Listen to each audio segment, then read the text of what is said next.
Muito bem, irmãos queridos, vamos à palavra de hoje, né? Estamos naquela série de meditação de João.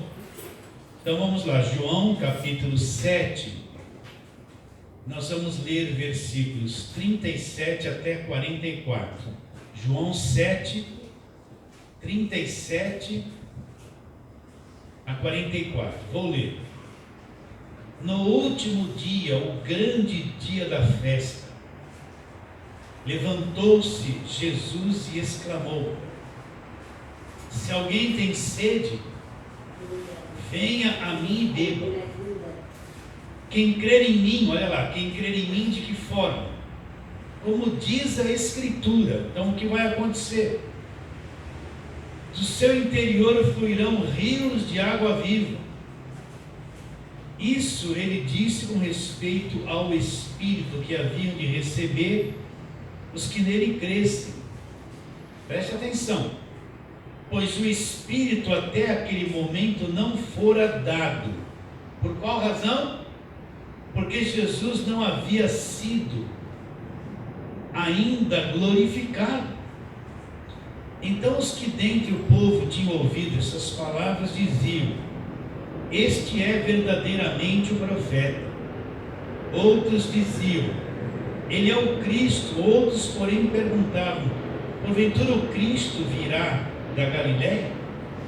Não diz a Escritura que o Cristo vem da descendência de Davi e da aldeia de Belém? De onde era Davi? E assim houve uma dissensão entre o povo por causa dele. Alguns dentre eles queriam prendê-lo, mas ninguém lhe pôs as mãos. Então vamos meditar um pouquinho. No último dia, o grande dia da festa. Que festa era essa? Essa festa era a festa dos tabernáculos ou das cabanas. E também era a festa das colheitas. Ela era comemorada num período que haviam as colheitas. Era uma festa que durava uma semana. Uma semana durava essa festa, todos os dias. Se você for ver, esse momento da festa, do capítulo 7 inteirinho, esse é o momento da festa, né? E esse que nós estamos lendo hoje era o último dia, o grande dia, era uma grande movimentação dessa festa que ia ter. Então essa festa tinha um cunho religioso. Jesus está vendo toda aquela movimentação, aquelas pessoas religiosas, a entrada no templo, a saída no templo, todo aquele movimento da festa do povo judeu. Jesus está vendo que todas aquelas pessoas estão naqueles rituais, mas que elas estão vazias por dentro. Elas estão fazendo tudo aquilo que a festa teria que ser feita, comemorando tudo aquilo, mas Jesus olha para dentro dela e está sabendo que todas elas, apesar de ser aquelas festas ordenadas por Deus, que tinham que ser comemoradas, as pessoas que estão lá estão vazias por dentro, estão com um problema dentro. É como nos dias de hoje, você vê uma grande movimentação no meio da igreja evangélica, é festa disso, comemoração daquilo, é culto para aquilo, é campanha para isso, mas se você for ver, a maior parte desse povo está vazio, está inquieto. Muitos estão aprisionados, sem sentido, estão praticando todo aquele tipo de coisa. Mas são pessoas vazias por dentro. Quem sabe alguém lá na internet que vai nos assistir está vivendo esse vazio? Porque às vezes a pessoa está dentro da igreja, cumprindo tudo que a igreja pede. Somente se for essas igrejas grandes que todo dia tem programações para manter o povo lá dentro o tempo todo. Às vezes ela está fazendo todos aqueles votos que a igreja pede, as campanhas de segunda a segunda que a igreja pede, porém lá dentro, ela não conta isso para ninguém. Lá dentro ela está vazia. A pior coisa é alguém dentro de uma igreja, mas com o coração vazio, sem sentido, praticando tudo aquilo que a igreja pede, mas sem sentido. Então Jesus está vendo isso, está sabendo que essas pessoas estão assim. Então ele diz, né? Jesus se levanta e exclama. Ele se levantou no meio de tudo aquilo e exclamou, né? Com alta voz. O que ele disse? Jesus sabia o que eles tinham por dentro. Então ele diz: se alguém tem sede, ou vocês que estão vazios por dentro, se alguém tem sede aí dentro, não é sede de água, é uma sede de Deus, sede lá da alma por Deus. Se alguém tem sede, venha a mim e beba, venha a mim e beba. Olha o que ele diz: quem crer em mim, de que forma crer nele? Como diz a Escritura. Então repare bem, quando Jesus está dizendo isso, nem João aqui ainda está escrito. No Novo Testamento não tem nada escrito. Que Escritura ele está se referindo? À velha aliança, a todas as promessas que fizeram a respeito dele, aquilo que Isaías disse em Isaías 53, o sacrifício dele, tudo aquilo que no Velho Testamento se referiu a ele. Então a forma de crer nele teria que ser como está escrito nas Escrituras. Qual a forma de nós crermos em Jesus hoje? Como está escrito nas Escrituras? Quais são as Escrituras para nós hoje? A nova aliança, o Novo Testamento. Nós temos que crer em Jesus como a nova aliança, como o Evangelho nos mostra agora, como as cartas de Paulo nos mostram, como Pedro e João nos mostraram. Então, crer em Jesus hoje, como diz a Escritura para nós hoje não é a velha aliança, porque Cristo já cumpriu tudo aquilo. É a nova aliança. Então ele diz, como diz a Escritura, o que vai acontecer no coração dessa pessoa? Rios de águas vivas, ela está no plural, fluirão do seu interior. Agora olha o que João fala, que nós vamos trabalhar em cima disso. Versículo 39. Isso ele disse com respeito ao Espírito Santo, que haviam de receber. Quem havia de receber o Espírito Santo? Os que nele crescem. Agora olha bem isso. Pois o Espírito até aquele momento não fora dado. Por que o Espírito não fora dado?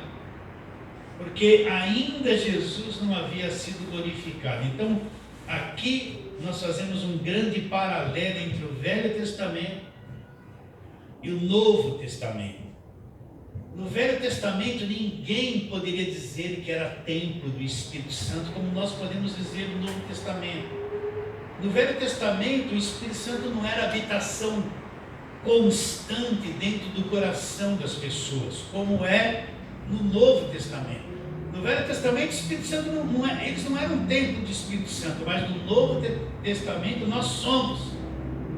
Como o Espírito Santo atuava no Velho Testamento? Ele se manifestava no rei, no profeta, em algumas poucas pessoas que tinham o ministério do Velho Testamento. Mas se manifestava e não permanecia, era retirado. Ele vinha, agia sobre Sansão. Sansão ficou forte, aquela coisa toda, mas depois o Espírito ia embora. Ele veio sobre Davi, Davi venceu Golias, mas depois o Espírito não era habitação permanente no coração dele. Ele agia sobre o profeta profetizava, mas depois o Espírito se retirava. Mas na nova aliança, depois que Jesus foi glorificado, o Espírito vem e faz habitação permanente no coração do crente. Essa é uma grande diferença. Se na nova aliança, preso nessa natureza terrena, o Espírito habitando em nós ainda temos dificuldade em questão de perfeição, imagine a luta que eles tinham na velha aliança, onde o Espírito não habitava neles, e eles eram obrigados a guardar a lei. É uma diferença muito grande. Então nós temos que entender isso. Olha a diferença. Na velha aliança, o Espírito agia na vida de um ou de outro, não era habitação permanente. Na nova aliança, o Espírito veio para dentro de nós permanentemente. Nós nos tornamos o santuário de Deus. Está bem claro isso na sua mente? Então, você tem que entender quem é o Espírito Santo. O Espírito Santo não é alguém que apaga a personalidade do homem, que descontrola o homem, faz o homem ficar rodando que nem um peão, dizendo que é o poder dele. O Espírito Santo não é alguém que leva a pessoa a ficar fazendo coisas sem sentido e falando coisas desconexas. Para muitos isso é o poder de Deus, principalmente para, eu posso falar isso, que eu fui pentecostal, principalmente para pentecostais. Na cabeça do pentecostal, o Espírito Santo é só revelar, sapatear, rodar, canela de fogo, gritar, rodar, sair que nem aviãozinho no meio da igreja. Isso é tudo uma feitiçaria, obra da carne. Isso não é o Espírito Santo. Eu acreditei muitos anos que isso fosse o Espírito Santo, mas depois que você vai olhando a Bíblia, você vai ver que ninguém fez isso. Você vai ver que o Espírito Santo nunca apagou ninguém, alguém caiu apagado assim, né? Você vai ver que o Espírito Santo nunca levou ninguém a ficar com canela de fogo fazendo assim, sem sentido. Nem existe canela de fogo no Novo Testamento, sapato de fogo. Onde está escrito sapato de fogo no Novo Testamento? Jesus nunca falou disso, Paulo nunca falou disso. A pessoa pensa que vestiu mesmo sapato de fogo, ela começa, sapato de fogo começa a fazer a pulagem. Isso não é o Espírito Santo, isso é uma feitiçaria da carne. Agora, todos quantos foram cheios do Espírito Santo foram homens sóbrios, inteligentes, que pregaram de uma forma inteligente, não é? Que não fizeram coisas tolas, não negaram Jesus Cristo, e tudo que eles fizeram em cima das Escrituras, falando a verdade. As pessoas cheias do Espírito Santo na Bíblia não enganaram ninguém, não exploraram ninguém, não ficaram de olho no dinheiro das pessoas, não tinham segunda intenção do coração para ter resultados positivos. As pessoas cheias do Espírito Santo foram honestas, verdadeiras, e principalmente elas pregaram Jesus Cristo, elas pregaram a verdade, nunca escravizaram ninguém.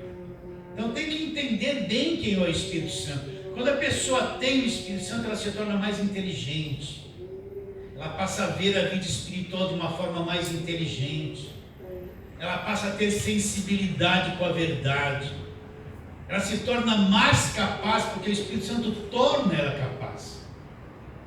Então existe muita diferença de achar que não está batendo o pé, está cheio do Espírito Santo, e a pessoa que não bate o pé, não está cheio do Espírito Santo. Isso é totalmente errôneo. Isso que você tem que observar. E a igreja cheia do Espírito Santo é a igreja que prega Jesus Cristo, centro da fé de todos, exalta Jesus Cristo. É uma igreja cristocêntrica, onde o pastor não é melhor que ninguém, onde as ovelhas não são melhor que ninguém, entende? Não tem esses falsos apóstolos, esses enganos de doutrinas mentirosas. Isso sim é uma igreja cheia do Espírito Santo. Agora, quer ver uma igreja que não é cheia do Espírito Santo? Pode até falar dele. É uma igreja que dá rosa orada, dá água orada para as pessoas beber, faz culto de fogo, acende vela dentro da igreja, traz água para dar para as pessoas, unge areia, unge sal grosso. Isso é uma igreja que não tem nada do Espírito Santo, só tem demônio, porque lá só se fala disso. Está bem claro isso na sua mente? Então, nós vamos trabalhar nisso aqui, no versículo 39. Olha o que ele diz. Isso ele disse com respeito ao Espírito que haviam de receber os que nele acreditassem. Agora presta atenção nisso. Porque o Espírito Santo ainda não havia sido dado às pessoas. Tinha uma promessa lá em Joel, que Deus, num determinado tempo, derramaria do Espírito Santo sobre toda a carne, mas sobre toda a carne, se referindo ao homem que acreditasse em Jesus Cristo. Havia uma promessa que não havia se cumprido, o Espírito Santo não havia sido dado ainda. Então ele diz, até aquele momento o Espírito Santo não havia sido dado. Por qual razão? Porque os preços do pecado ainda não haviam sido pagos, Jesus não havia ainda sido glorificado. Então o Espírito Santo só foi dado, veio para habitar no coração daquele que crê, quando Jesus eliminou o débito do pecado na cruz e foi glorificado. Por isso que o pessoal do Velho Testamento não era templo do Espírito Santo. Então vamos trabalhar em alguns versículos da palavra de Deus, que falam a respeito disso. Então você tem que entender o seguinte, olha, Mateus, Marcos, Lucas, João, até a cruz, o Espírito Santo ainda não havia sido dado. Ainda não havia sido dado. Você tem que entender que Jesus está cumprindo a lei, está falando um montão de coisa, ensinando um montão de coisa. Nem mesmo aqueles discípulos que estavam lá ainda tinham o Espírito Santo. Eles iriam receber o Espírito Santo lá em Atos capítulo 2, lá na frente ainda. Tem que estar bem claro isso na sua mente. Então, vamos trabalhar nisso. Vamos lá. Atos capítulo 1, vamos lá, Atos 1. Atos capítulo 1, nós vamos ler desde o versículo 1 com bastante calma. Jesus já havia ressuscitado. Jesus passou, depois da sua ressurreição, 40 dias com os discípulos, falando e ensinando as coisas referentes ao reino de Deus. Olha bem, Atos capítulo 1, versículo 1. Escrevi o primeiro livro, ó Teófilo, relatando todas as coisas que Jesus começou a fazer e a ensinar. Agora olhe bem. Até o dia em que, depois de haver dado mandamentos por intermédio do Espírito Santo aos apóstolos que escolhera, foi elevado às alturas. A estes também, depois de ter padecido, se apresentou vivo com muitas provas incontestáveis, aparecendo-lhes durante 40 dias, e falando o que? Das coisas concernentes ao reino de Deus. Para aí. Depois da ressurreição de Jesus, Jesus apareceu aos discípulos durante 40 dias. 40 dias. Ele não foi para o céu direto. Ele apareceu aos discípulos. E o que ele falou, o que ele pregou, o que ele ensinou aos discípulos durante esses 40 dias? Olha lá. As coisas referentes ao quê? Ao reino de Deus. Então Jesus durante 40 dias ficou falando para aqueles discípulos as coisas referentes ao reino de Deus. Continuando. Versículo 4. E comendo com eles, determinou-lhes que não se ausentassem de Jerusalém, mas que esperassem a promessa do Pai, a qual disse: de mim ouvistes, porque João na verdade batizou com água, mas vós sereis batizados com o Espírito Santo não muito depois desses dias. Então Jesus está dizendo, Jesus ordenou que eles ficassem em Jerusalém, não se ausentassem, não fizessem nada, até que a promessa do Pai viesse sobre eles. Qual era a promessa do Pai? Que eles seriam batizados com o Espírito Santo. Eles tinham que aguardar. Houve um tempo que eles tinham que esperar a vinda do Espírito Santo. Joel ainda não havia se cumprido. Jesus havia morrido na cruz, não voltou para o Pai, vai ser glorificado lá no céu. Então estão esperando a promessa se cumprir, que o Espírito Santo vai ser derramado. Eu lembro quando eu comecei no caminho da fé, me diziam isso: agora você aceitou Jesus, você tem que ficar esperando o Espírito Santo. Quanto que eu fiquei esperando esse tal do Espírito Santo? Naquele tempo tinha cultos de espera, era um culto durante a semana, a gente ia lá, era culto do Espírito Santo, agora é o culto do Espírito Santo. E você ficava lá e orava e tentava falar em línguas, e ficava esperando o Espírito Santo. Não existe mais espera do Espírito Santo. Por que eles tiveram que esperar o Espírito Santo aqui? Porque a promessa do Pai, a promessa do derramamento ainda não havia se cumprido. Então foi um período onde eles ficaram quietos, obedecendo em oração, até que se cumprisse a descida e a vinda do Espírito Santo. Agora nós hoje não precisamos esperar mais nada. O Espírito Santo já veio, já permanece conosco e no meio da igreja. Continua a leitura.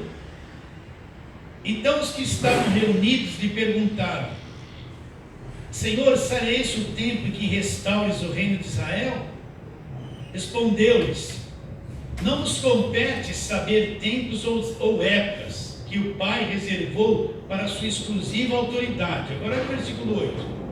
Mas recebereis poder. Presta atenção. Recebereis poder ao descer sobre vós o Espírito Santo. Poder para quê? Para se aparecer? Quando eu estava no meio do pentecostalismo, eu quero receber poder. O poder era gritar, falar, se chacoalhar. Poder para quê? Depois saía na rua, não falava de Jesus para ninguém. Depois vivia no mundo, não queria se envolver com ninguém, porque todo mundo era pecador, todo mundo era condenado, aquela coisa toda. Poder para quê? Que poder é esse?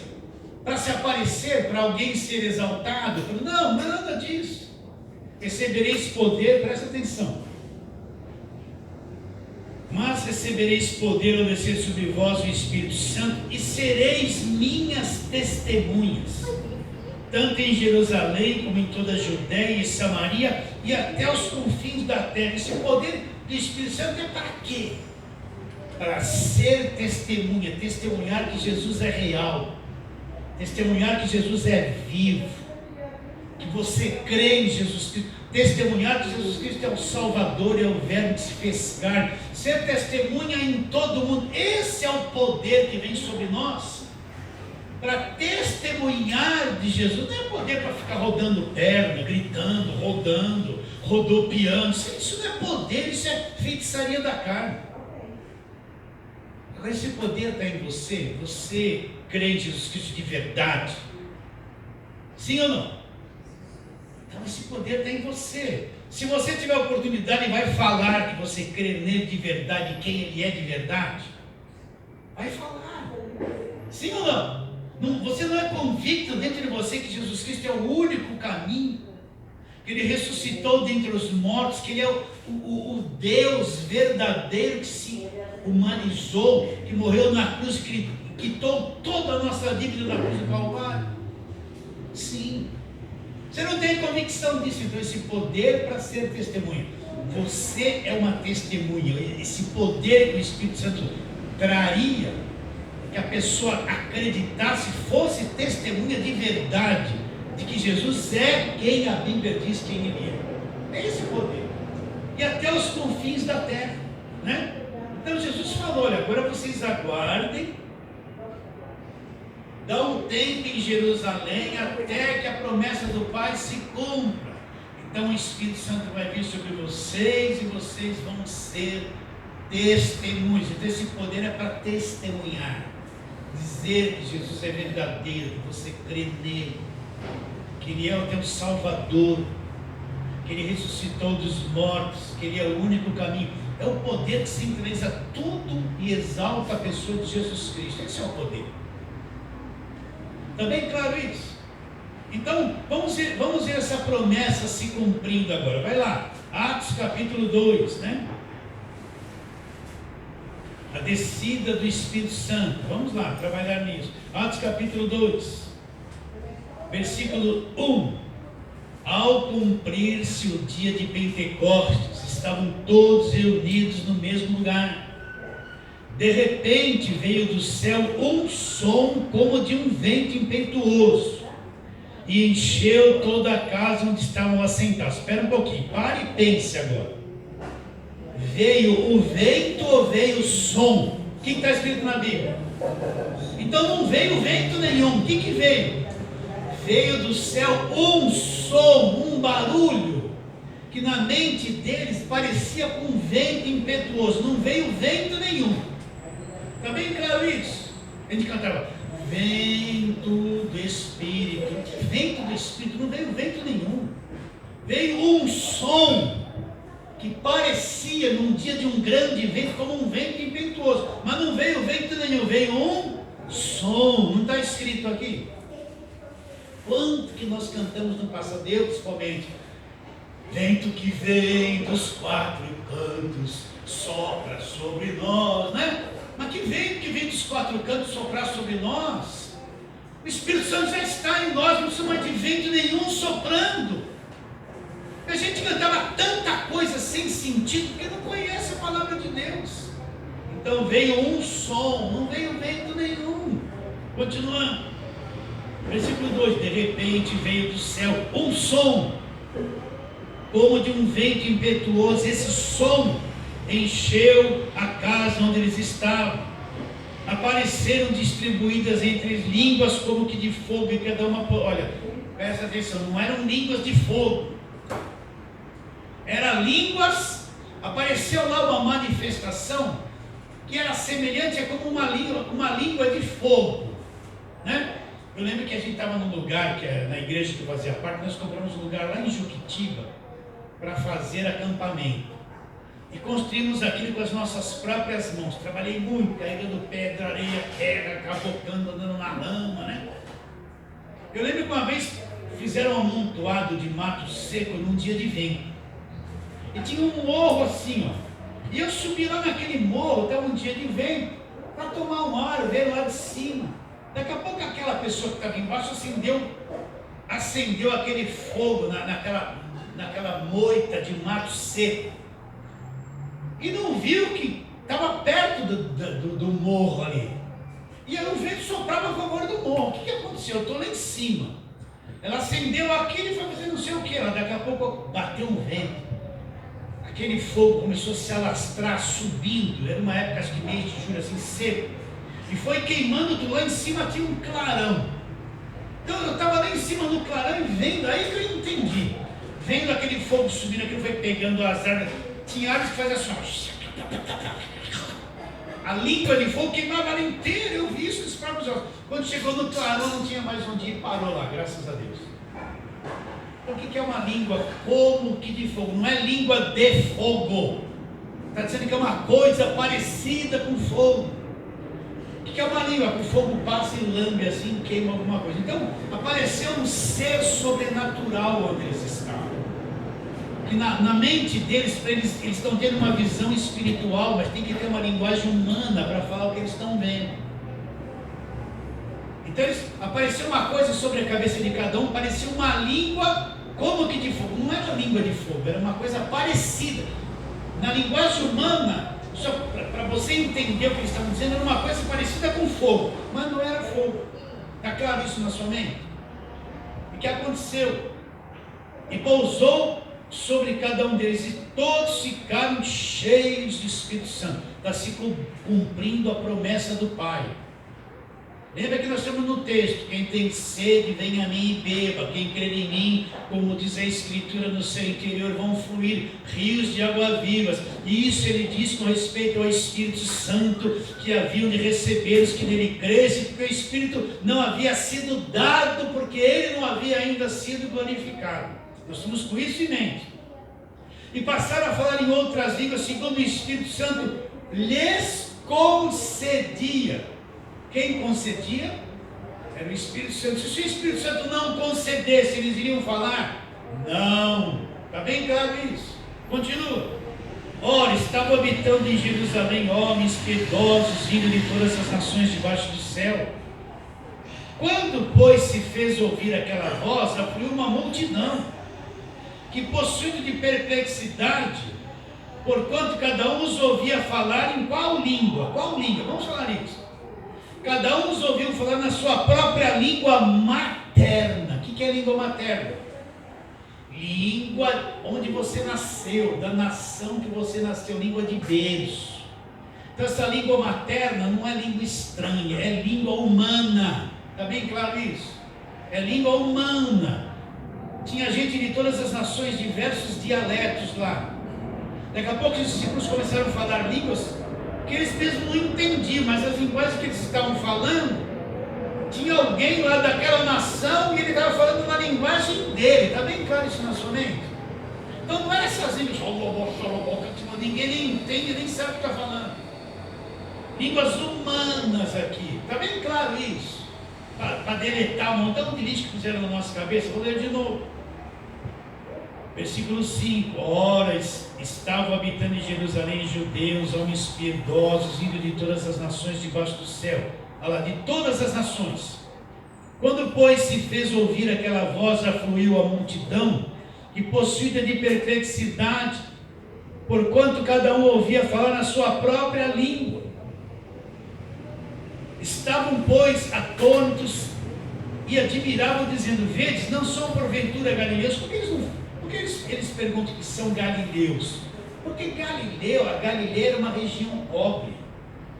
Entende? Era uma região que não tinha estudiosos, era gente que vivia com poucos recursos. Da Galileia não poderia sair ninguém poliglota falando várias línguas. Mas não são todos galileus, dizendo assim, não são todos aqui daquela região pobre, daquela região que não tem gente estudada. Como é que eles estão falando em outros idiomas? Vocês estão entendendo a pergunta ou não? Vou ler de novo.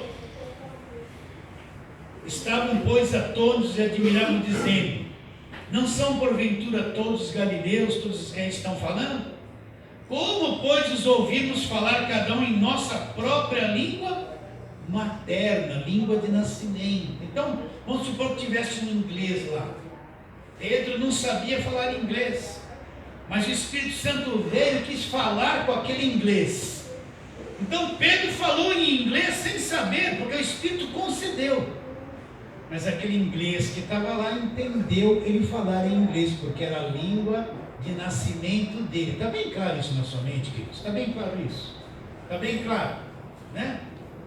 Olha lá, versículo 8: como os ouvimos falar cada um em nossa própria língua materna, língua de nascimento.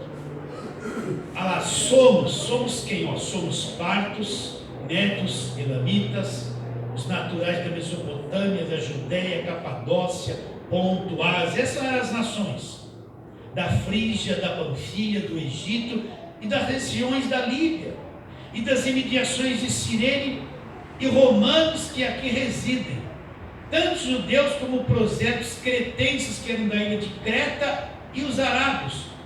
Como os ouvimos falar em nossas próprias línguas as grandezas de Deus. Então o que estava acontecendo aqui? Estava se cumprindo a promessa de Jesus: fique em Jerusalém, até que do alto vocês vão ser revestidos de poder para ser minhas testemunhas. Fiquem lá. Deus vai cumprir aquela promessa lá de Joel, que derramaria do Espírito sobre toda a carne. Enquanto isso, vocês só fiquem lá esperando a promessa do Pai, não façam nada. Aí Pedro, olha lá, olha o versículo 14: então Pedro se levantou com os 11, e aqui Pedro trouxe uma pregação, citou Joel se cumprindo, falou da morte e da ressurreição de Jesus Cristo, né? E depois no versículo 32 e 33 ele explica: a este Jesus Deus o ressuscitou, do que todos nós somos testemunhas, exaltado pois a destra de Deus, tendo recebido a promessa do Espírito Santo, derramou isso que vedes e ouvis. Então o que Pedro fala no final da pregação? Estava se cumprindo a promessa. Jesus foi exaltado à destra de Deus, foi glorificado e derramou aquilo que eles estavam vendo, que aquilo era o cumprimento da promessa do derramamento do Espírito Santo. Se cumpriu, agora o Espírito Santo veio para a terra, ele permanece aqui. Jesus se ausentou, foi para o céu, mas agora é a obra do Espírito Santo de gerar a igreja. É o Espírito Santo que está aqui na pessoa de Jesus Cristo, fazendo a obra na igreja. Está bem claro isso, meus irmãos? Sim ou não? Então Ele é que está fazendo essa obra de aperfeiçoamento do corpo de Cristo, de salvação, de conhecimento. Veio habitar no coração de todos aqueles que creem. Quem tem sede, vem a mim e beba. Quem crer em mim, como diz a Escritura, do seu interior fluirão rios de águas vivas. E isso ele disse com esse respeito ao Espírito Santo que haviam de receber quem? Aqueles que nele acreditassem. Pois até esse momento o Espírito não fora dado, ninguém era templo do Espírito Santo. Por quê? Porque Jesus ainda não havia sido glorificado. Na velha aliança ninguém era templo do Espírito Santo. Jesus foi glorificado, derramou o Espírito Santo, e todo aquele que crê nele agora tem o Espírito Santo. Não precisa mais buscar, ele já veio. Não precisa mais ter cultos de esperar alguma coisa descer. A gente orava assim: Senhor, derrama o Espírito, mas ele já foi derramado. Porque eu vou orar para Deus derramar o Espírito? Se o Espírito já foi derramado, já veio, já se cumpriu a profecia de Joel. Então tem gente ainda esperando um grande avivamento. Eles estão esperando que vai vir, o Espírito Santo vai ser derramado. Não, ele já foi derramado. Já aconteceu esse grande avivamento. Sabe qual é? Não é o derramamento do Espírito Santo, é quando as pessoas vão enxergar o Evangelho. O avivamento é avivar o Evangelho na nação brasileira e no mundo todo, largar a falsa doutrina da prosperidade, de conquistar coisa, largar esse falso Evangelho terreno, todo mundo se converter a Cristo e ser avivado pela verdade do Evangelho. É isso o avivamento que eu estou esperando. Agora nós pentecostais ficamos, vai vir uma grande onda do Espírito, vai ser derramado. Não, já foi, ele já está entre nós. Está bem claro isso na sua mente, meu irmão? Está bem claro isso na mente daquele que está lá na internet, né? Está bem claro isso. Então aqui Pedro diz, isso foi o cumprimento da promessa do Pai. O Espírito Santo já foi derramado agora. Então, pastor, quer dizer que eu não preciso mais ficar esperando para receber o Espírito Santo? Não, né? Não! Por quê?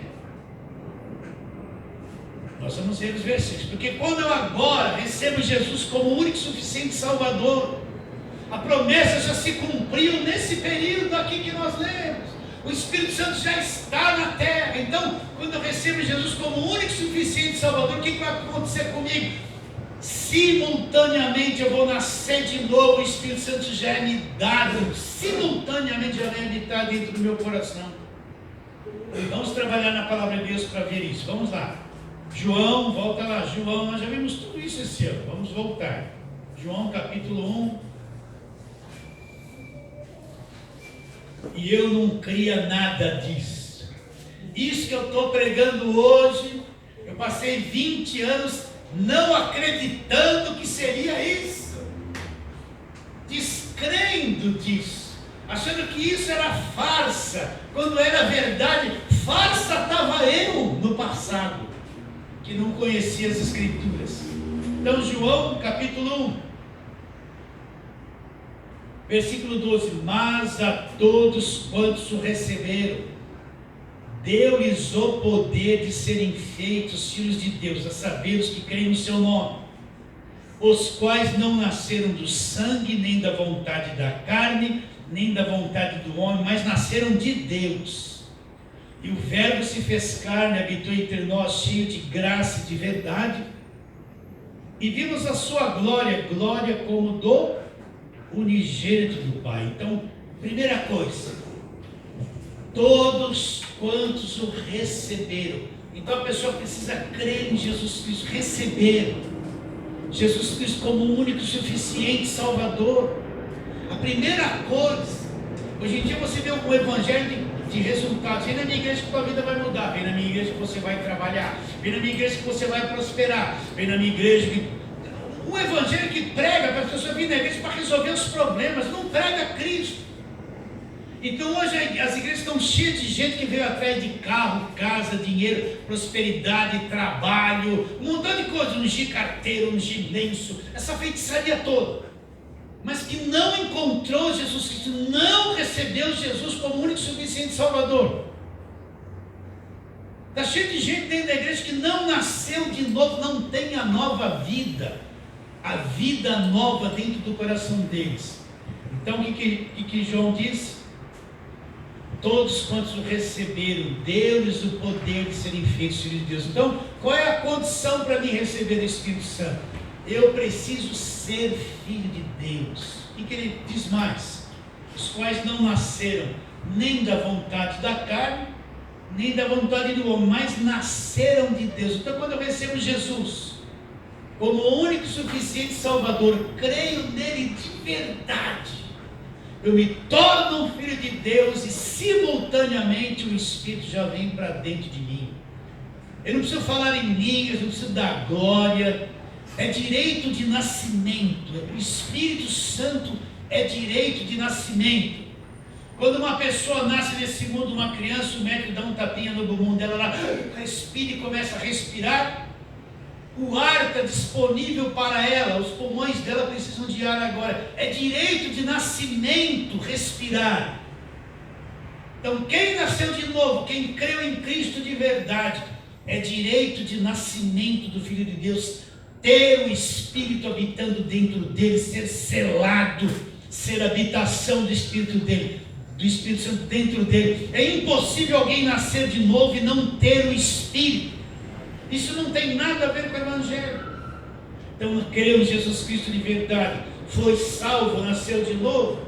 O que aconteceu com essa pessoa? Não precisa mais buscar nada, não precisa ter cultos de espera, não precisa ir no culto especial da busca do Espírito Santo, não precisa ir lá, vem aqui, dá glória, glória, glória, glória, glória, glória, glória, glória, parece um papagaio, glória, glória, não é? Aí vem aquele irmão, põe a mão na cabeça, começa a dar uma rodadinha, vai dando glória, irmão, vai dando glória, glória, glória, daqui a pouco a língua enrola. Porque se você ficar falando glória, glória, glória assim, para depois você está glória, glória, glória, glória, não dá mais para falar glória. Ele fala, foi batizado com o Espírito Santo. Não é nada disso. Nada disso. Porque não está escrito. Não está escrito isso. Então vamos lá. Você é filho de Deus, nasceu de novo. Gálatas capítulo 4. Todos esses textos vocês já estão cansados de saber. Gálatas capítulo 4. Repare bem, em Mateus, Marcos, Lucas e João, os discípulos não sabem nada dessas coisas. Paulo ainda nem havia se convertido. Pedro se achava alguma coisa, se achava melhor que todos os apóstolos. Disse, olha, ainda que todos te neguem, eu não vou te negar. Eles não sabiam nada disso que a gente está dizendo aqui. Isso eles vieram conhecer no futuro, depois de alguns anos. Você tem que ter em mente isso. Então, Gálatas capítulo 4, a partir do versículo 4, o que diz? Vindo, porém, a plenitude do tempo, quando o tempo se cumpre, Deus enviou o seu Filho, nascido de mulher, nascido sob a lei. Jesus nasceu sob a lei, para cumprir a lei. Mas para quê? Para resgatar os que estavam sob a lei, a fim de que recebêssemos a adoção de filhos. Bom, e porque eu sou um filho, eu recebi Jesus como único e suficiente Salvador. Eu nasci do Espírito, me tornei um filho. O poder de Deus veio sobre mim, agora eu sou um filho. E porque sois filhos, o que Deus faz? Enviou Deus ao nosso coração o Espírito do seu Filho, que clama, Abba Pai. De sorte que já não és escravo. Nós não somos mais escravos, porém filhos. Sendo filhos, somos herdeiros de Deus. Então o que Deus fez? Quando eu me tornei um filho, através da fé em Jesus Cristo, nasci de novo, Deus, meu Pai, enviou ao meu coração o Espírito do seu Filho. Quem é o Espírito de Jesus Cristo? É o Espírito Santo, que clama, Deus é meu Pai agora. Também, quando é que eu recebi o Espírito Santo? Quando eu nasci de novo, quando eu fui salvo, Deus enviou o Espírito para dentro de mim. Não tem mais que esperar nada, que buscar nada. Ele já está dentro de mim, é um direito de nascimento. Vocês entendem isso? Não está escrito ali? De sorte, olha que ele conclui dizendo, de sorte que você agora não é mais escravo. Você não é mais escravo, você não é escravo na mão do diabo, você não é mais escravo do pecado, porque o teu pecado foi pago na cruz do Calvário. Você não está mais debaixo de condenação. Você não é mais escravo. Deus não tem filhos escravos. Quando vamos acreditar nisso? De sorte que já não és escravo, porém é filho, sendo filho que você é mais herdeiro. Você herda todas as coisas de Deus. E a herança de Deus não é ouro, prata, terra. Isso é herança dessa terra. As riquezas de Deus são celestiais, são mundos, são planetas, é o céu, são riquezas de uma outra dimensão que nós herdamos. Não tem nada a ver com ouro. Ouro para nós tem valor, para Deus é que nem asfalto, a rua lá é de ouro, não serve para nada. Para nós sim, aqui na terra, mas ouro para Deus, e olha que o ouro de lá é melhor que aqui, porque é um ouro transparente. Nunca vi isso. Você já viu isso? Então lá, aqui você põe asfalto, a rua lá é ouro. É que nem asfalto, você quer 1 quilo de asfalto aí, vai ficar rico? Não, lá ouro não tem o valor que tem aqui. Olha que o de lá é transparente. Acho que não seria bom aqui ouro transparente. Quem ia pôr uma aliança que é transparente? Já pensou no transparente? Então olhe para mim, você não é escravo, você que vai assistir esse vídeo na internet, pelo amor de Deus, você aceitou Jesus como único e suficiente Salvador, você nasceu de novo, o Espírito Santo está dentro de você, você não precisa mais de culto de libertação, ninguém pôr a mão na tua cabeça, você não precisa de sexta-feira ter descarrego, você não precisa pôr óleo na tua cabeça, não precisa levar óleo para a tua casa, não precisa de rosa, isso é feitiçaria, você precisa sair desse meio, é isso que você precisa, é isso que precisa, não é mais escravo. Sim ou não? Efésios capítulo 1. Gozado, olha meus irmãos, se eu tivesse aprendido isso no começo, teria encurtado tanta coisa, me ensinaram tudo ao contrário, eu passei meses e anos buscando essa coisa que nunca veio, vocês entendem não? Quanto tempo perdido, estava dentro de mim o tempo todo, eu não sabia, Efésios capítulo 1, 13 em diante, texto que você já sabe até de cor.